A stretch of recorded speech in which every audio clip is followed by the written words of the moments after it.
Elshinta News and Talk.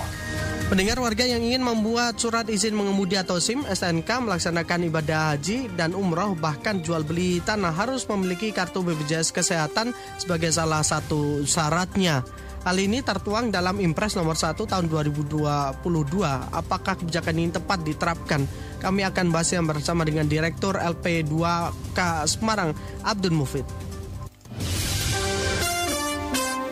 Elshinta News and Talk. Pak Mufid, nampaknya di saat ini ya, bagi masyarakat yang belum memiliki kartu BPJS Kesehatan, belum tercatat sebagai peserta, tidak boleh membuat SIM, SNK, ibadah haji atau umroh. Semua layanan publik berarti akan terblokir secara otomatis. Bagaimana tanggapan dari LP2K, Pak Mufid? Ya, kalau kita mencoba mencermati kebijakan itu, yang kalau di regulasinya tertuang di Impres nomor 1 tahun 2022, memang pemerintah ibaratnya ini sedang giring gitu ya, dari berbagai macam bidang gitu, menggiring agar semua warga negara itu menjadi peserta aktif BPJS. Ini memang kalau saya bicara legalnya dulu. Ya. Ini memang konsekuensi dari Undang-Undang Nomor 24 Tahun 2011 tentang BPJS, yang memang di situ diatur tentang wajibnya semua menjadi peserta BPJS di pasal 14, 16. Bahkan di pasal 17 itu ada sanksi ya, ada sanksi denda, sanksi tertulis, sampai sanksi yang mungkin saat ini sedang muncul di Impres itu adalah sanksi tidak mendapat pelayanan publik tertentu ketika warga negara tidak menjadi peserta BPJS lewat jalur apapun gitu ya, kerja, jalur PBI maupun jalur mandiri. Nah, problemnya adalah bahwa kalau kita lihat di Impres ini, di mana pemerintah nampak menggiring dari semua aspek pelayanan publik, tidak hanya yang tadi disampaikan panjenengan, tapi juga kalau kita cermati sangat banyak sekali, termasuk bahkan di sektor pendidikan. Saya baca di Impresnya itu ada kepastian untuk tenaga kependidikan maupun non kependidikan dan juga peserta didik gitu ya. Jangan-jangan nanti nanti kalau diimplementasikan, kalau mau daftar sekolah harus pakai BPJS misalnya. Ini tentu dan juga saya lihat ada instruksi ke gubernur untuk bisa menerapkan sanksi tidak memberikan pelayanan publik tertentu kepada mereka yang tidak memiliki BPJS. Sehingga menurut saya Impres ini harus betul-betul dicermati dan dikritisi oleh semua pihak, termasuk juga oleh wakil rakyat kita yang terhormat, bahwa Impres ini menurut saya punya potensi besar untuk diskriminasi. Ya, mendiskriminasi, kemudian dalam tanda petik mengebiri hak-hak masyarakat atas pelayanan publik yang prinsipil. Jadi okelah BPJS di undang-undang ini wajib ya, tetapi juga jangan lupa bahwa masyarakat terkait dengan pelayanan publik juga hukumnya wajib. Ya, misalnya pelayanan mendapatkan pendidikan, mendapatkan administrasi kependudukan dan sebagainya kan gitu. Sehingga dua wajib ini menurut saya tidak bisa saling anulir begitu saja gitu kan. Harus dilihat pada persoalan urgensinya bagi masyarakat. Toh juga ada satu kondisi di mana memang tidak semua masyarakat kita sudah menjadi peserta aktif BPJS dengan berbagai macam alasan. Contoh misalnya, okelah mereka yang bekerja di sektor industri, buruh dan sebagainya ada ketenaga kerjaan. Tetapi persoalannya selama masa pandemi ini banyak kemudian terjadi PHK, ya, pabrik banyak yang gulung tikar dan sebagainya, yang tentu berimplikasi pada kepesertaan mereka yang ter-PHK dan tidak lagi menjadi karyawan atau buruh di sebuah tempat mereka bekerja. Lalu siapa yang nanggung kan gitu. Kemudian yang kedua, memang ada namanya PBI ya, peserta bantu iur. Artinya peserta BPJS yang itu dibantu oleh negara dalam iurannya. Pertanyaannya adalah apakah semua warga yang tidak mampu sudah tercover di BPJS atau belum gitu kan. Sudah selalu terupdate dengan baik atau tidak kan gitu. Karena ini hubungannya, kalau selama ini mungkin ketika mereka tidak tercover PBI, mereka okelah, mereka bisa dapat kalau di Semarang misalnya, namanya UHC ya. Universal Health Coverage. Jadi mereka tertolong tuh dengan itu. Tapi kalau kemudian ketika diwajibkan menjadi peserta BPJS demi misalnya supaya dapat mendapatkan pelayanan publik, ini jadi tidak fair kan begitu. Upaya Pemkot, kabupaten kota yang ingin membantu warganya dalam konteks jaminan kesehatan menjadi dalam tanda petik menjadi tidak begitu kontraproduktif dengan itu gitu loh. Ketika tetap harus menjadi kewajiban ikut BPJS. Terus yang ketiga adalah ini yang kemudian kelompok masyarakat yang itu dia tidak masuk PBI, tapi sesungguhnya juga tidak begitu mampu untuk membayar iuran secara mandiri. Karena jangan lupa bahwa untuk iuran mandiri itu kan tidak individual, tapi keluarga gitu ya. Yeah. Kan keluarga, jadi akumulasinya itu kan keluarga. Padahal kemudian kita jangan lupa bahwa per tahun yang lalu itu kan terjadi kenaikan juga dari biaya iurnya kan gitu.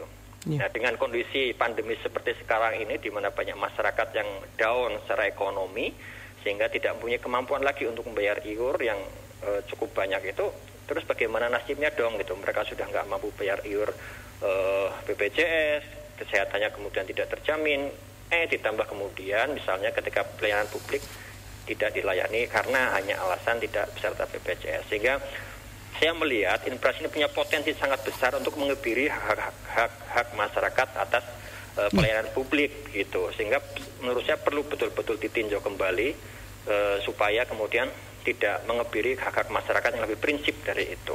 Ya. Dan banyak juga masyarakat yang bertanya terkait dengan ini kan yang disasar hanya yang personal saja begitu, seseorang yang tidak menjadi peserta. Tetapi disebutkan juga banyak pabrik, banyak perusahaan begitu yang masih belum mengikuti kepesertaan BPJS Kesehatan. Sehingga ketika adanya Inpres ini yang menjadi korban adalah karyawannya. Padahal yang tidak patuh bukan karyawannya, tetapi pabriknya, tetapi perusahaannya. Tetapi yang disasar sanksinya adalah kepada personal, Pak Mufid. Ini seolah-olah menjadi suatu ketidakadilan tersendiri, Pak Mufid. Ya, sebenarnya sih kalau di undang-undangnya, kemudian juga di Inpres yang ini kan semua disasar. Cuma memang kan yang paling terkena langsung kan sebenarnya personalnya gitu kan. Karena mereka memang yang untuk mengurus persoalan-persoalan pelayanan publik kan individual ya. Individual atau keluarga lah paling tidak. Sehingga ketika misalnya kemudian entah dikenakan sanksi atau tidak bagi pemberi kerjanya itu, pemberi upahnya itu, maka otomatis kemudian pekerjanya akan selalu terkena dampaknya gitu. Nah, ini yang juga menurut saya tidak fair. Jadi ketika Inpres ini diterapkan dalam kondisi di mana masyarakat penuh dengan problem terkait kepesertaan BPJS, ini jadi masalah besar menurut saya. Nah, sebenarnya kan begini, kalau saya lihat paket kebijakannya pemerintah itu, kalau saya coba pelajari itu kan satu dulu pernah sebelumnya adalah mengalokasikan kenaikan cukai ya, cukai rokok terutama ya, untuk dialokasikan kepada BPJS.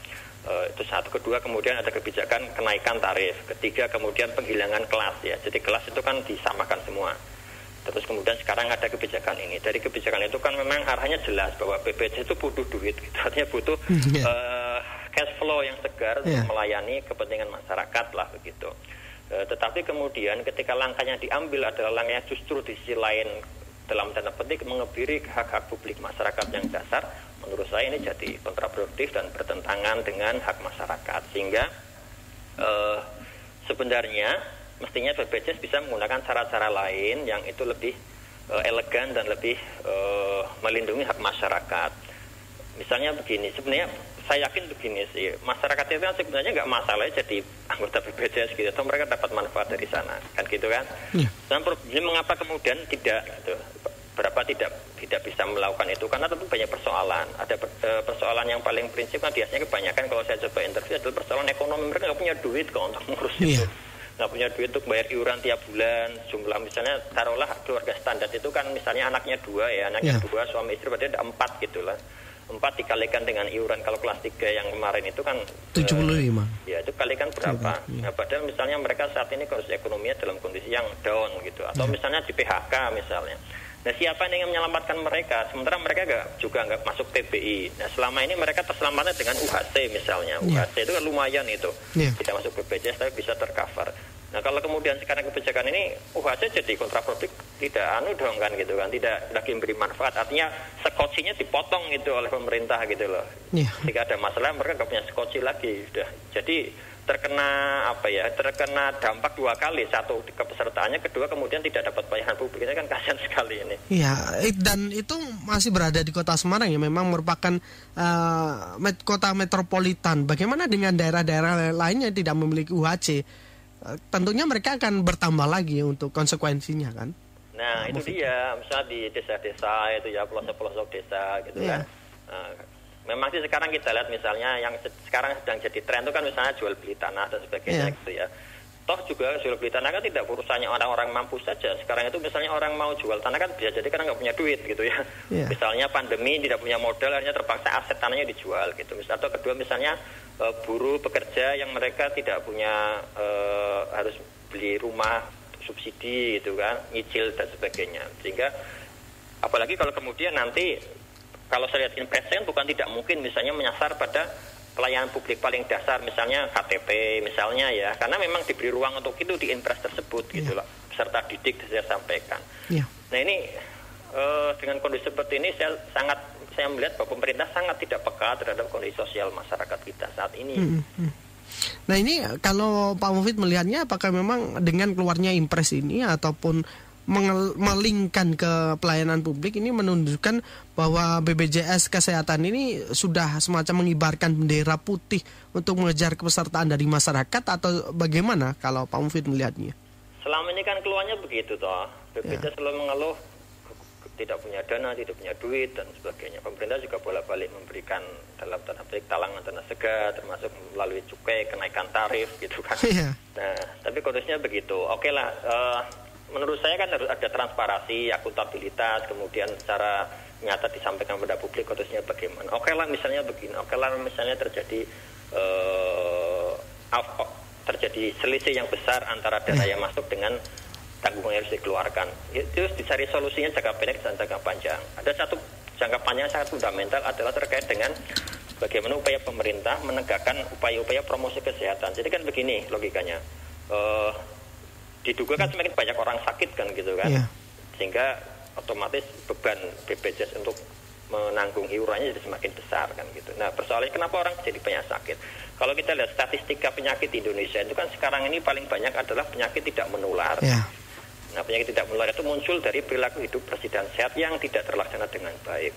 Nah problemnya adalah bahwa upaya-upaya promosi kesehatan dilakukan pemerintah dan juga masyarakat juga namanya belum berkibar sebagaimana upaya-upaya kuratif gitu. Sehingga otomatis kemudian angka orang sakit jadi semakin besar. Otomatis kemudian itu berelasi juga dengan tingginya klaim kan gitu. Nah ditambah dengan misalnya kemudian tadi transparansi, manajemen dan sebagainya yang mungkin belum jalan dengan efisien. Akhirnya kemudian terjadi jebolnya dana BPJS. Nah sekarang kemudian pemerintah pontang-panting gitu loh pada cari duit dengan termasuk mohon maaf tidak mengorbankan kepentingan publik masyarakat yang lain yang lebih prinsipil begitu.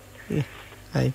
Terima kasih banyak Pak Mufid. Kita akan lihat ya nanti seperti apa pelaksanaannya karena nampaknya memang banyak pro kontra, tetapi dari sisi pemerintah pun masih melakukan finalisasi terkait dengan impres ini. Terima kasih waktunya. Selamat siang Pak Mufid. Selamat siang.